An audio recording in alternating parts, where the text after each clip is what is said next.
Taste the Daily. தமிழக மக்களை பாதுகாக்க தவறிய அரசாக நிர்வாகத்திறனற்ற ஸ்டாலின் அரசு உள்ளதென்று அதிமுக முன்னாள் அமைச்சர் தங்கமணி குற்றம் சாட்டியுள்ளார்.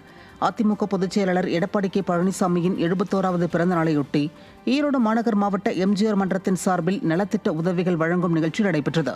முன்னாள் சட்டமன்ற உறுப்பினர் KS தென்னரசு ஏற்பாட்டில் அசோகபுரம் பகுதியில் நடைபெற்ற நிகழ்ச்சியில் முன்னாள் அமைச்சர்கள் தங்கமணி மற்றும் KV ராமலிங்கம் ஆகியோர் கலந்து கொண்டு ஏழை எளிய மக்களுக்கு நலத்திட்ட உதவிகளை வழங்கினர்.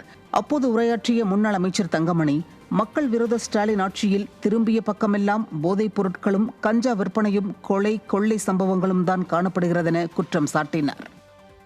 இப்போது நடைபெற்றுக் கொண்டிருக்கின்ற ஆட்சி மக்கள் விரோத ஆட்சி என்பது உங்களுக்கு நன்றாக தெரியும். என்று சொன்னால் இன்றைய தினம் இந்த ஆட்சியாளர்கள் 4 ஆண்டு காலத்திலே பார்ப்பீர்கள் என்று சொன்னால் 1000 ரூபாய் கொடுத்து விட்டோம், அதனால் மக்கள் எல்லாம் பெண்கள் எல்லாம் வாக்களித்து விடுவார்கள் என்று நினைத்துக் கொண்டிருக்கின்றார்கள்.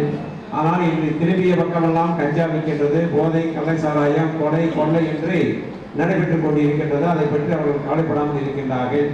அது மட்டுமல்ல, பள்ளிகளுக்கு பெண் குழந்தைகள் அனுப்ப முடியாத ஒரு சூழ்நிலை. ஏனென்று சொன்னால் கிட்டத்தட்ட 250க்கு மேற்பட்ட ஆசிரியர்கள் அந்த பள்ளியிலே படிக்கின்ற மாணவிகளுக்கு பாலியல் பலாத்காரம் செய்கின்ற ஆட்சி.